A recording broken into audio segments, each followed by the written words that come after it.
Watching for you closely, the federal government heading toward a shutdown Friday at midnight. This is Democrats in Congress locking horns with President Trump's request for $5 billion in border wall funding. Spending bills in D.C. require 60 Senate votes. There are 51 Republicans. Now, you may recall this heated exchange between President Trump and Senate Minority Leader Chuck Schumer and Nancy Pelosi in the Oval Office just last week.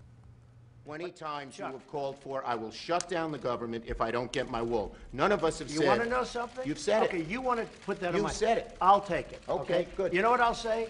Yes. If we don't get what we want, one way or the other, whether it's through you, through a military, through anything you want to call, I will shut down the government. Okay. Now, new here at 4 WATE, 6 on your side, reporter Blake Stevens joining us in the newsroom right now, looking at what this shutdown could mean for you.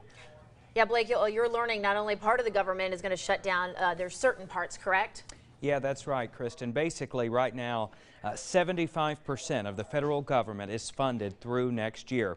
This would not have the same impact of the most recent shutdown we saw earlier this year, but 7 appropriations bills are still up in the air, one of them including money for the Interior Department.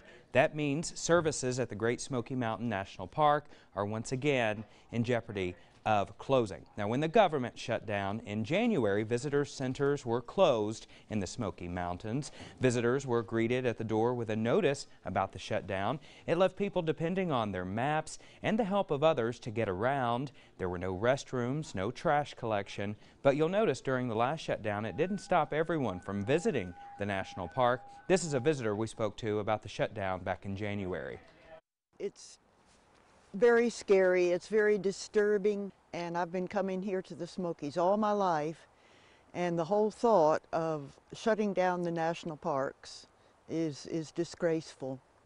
Essential federal employees will still work, but they'll have to wait to get paid.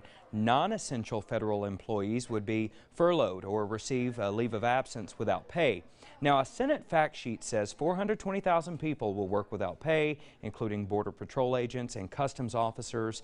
They also say 380,000 people would be out of work until the government reopens. That number includes Park Services employees. Again, we're facing a partial shutdown. These are the agencies that would be impacted. This impacts the Department of Homeland Security, the Justice Department, Interior Department. As I mentioned, that's the agency that includes the National Park Service. We're also talking about the State Department and the Department of Housing and Urban Development. Now, since the Department of Energy has already been funded through 2019, operations at Y-12 and the Oak Ridge National Laboratory are not in jeopardy of being affected by this shutdown. So there's still time. Lawmakers may reach an agreement at the end of the week. We'll be following this and, of course, keep you all posted. All right, Blake, thank you. Let's hope that happens.